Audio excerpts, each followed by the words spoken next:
රණසිංහ. අද අපිට තියෙන ටාස්ක් එක තමයි responsive category registration model එක ඩිසයින් කරන එක. ඒ වගේම category registration process එක develop කරන එක. ඉතින් මේක කොහොමද කරන්න කියලා අපි දැන් බලමු.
ඉතින් category register කරන්න තියෙන්නේ manage product කියන ෆයිල් එකේමයි. මේක අපේ pagination එකට යටින් manage category කියලා section එකක් තියෙනවා.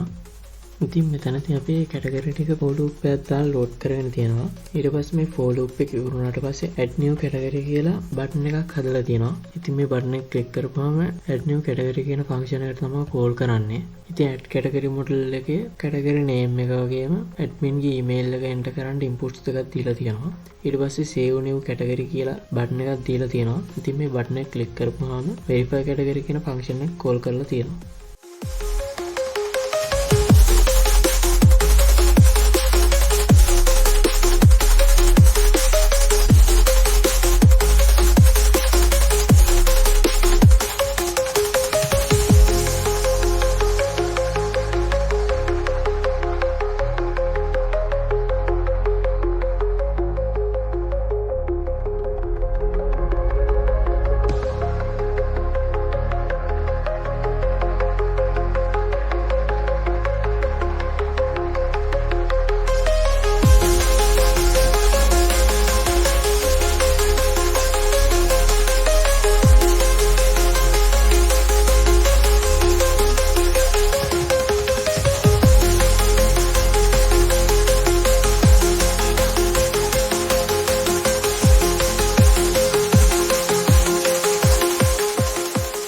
මේ add new category function එකෙන් add category model කියන model එක show කරලා තියෙනවා.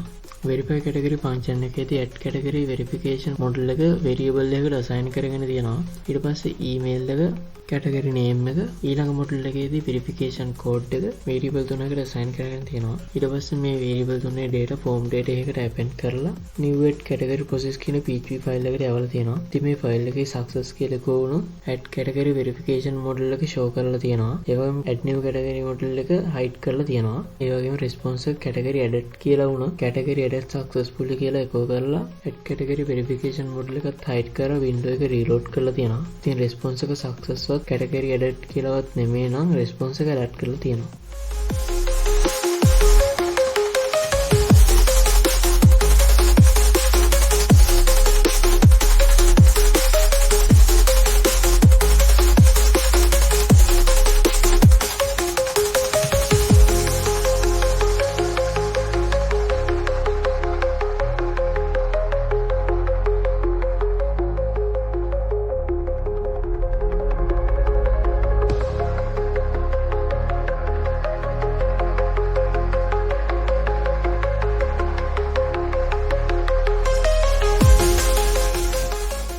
ඉතින් අපේ new add category process කියන PHP ෆයිල් එකේ එකම session එක start කරලා තියෙනවා. ඊට පස්සේ connection file එක include කරලා JavaScript එකකින් එවන email එකයි category එකේ name එකයි verification code එකයි variable තුනකට assign කරලා තියෙනවා. ඉතින් මෙතනදී අපේ name එක empty ද කියලා check කරලා තියෙනවා.